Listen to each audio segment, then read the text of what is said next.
ng Bataan, World War II, Philippines. Maingat na naglalakad ang grupo ng mga sundalong Hapon papunta sa isang Allied camp na balak nilang i-ambush. Tila may kakaiba sa sundalong nasa pinakalikod ng linya pero hindi ito napansin ng iba.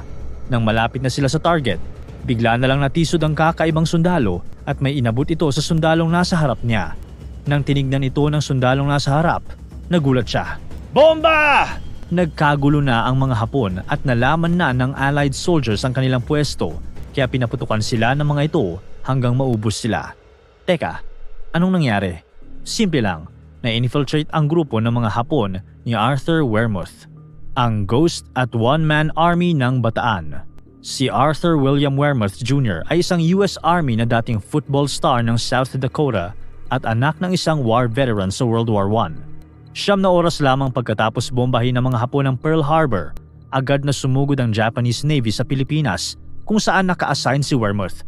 Pinamunuan niya ang 57th Infantry Regiment ng Philippine Scouts, isang grupo ng mga Pilipino na may mga kasamang ilang mga Amerikano. Hindi na bago ang mga delikadong misyon sa loob ng enemy lines para kay Wehrmuth. Isa sa kanyang sikat na mission ay noong pinasok niya ang kampo ng mga Hapon habang natutulog ang mga ito.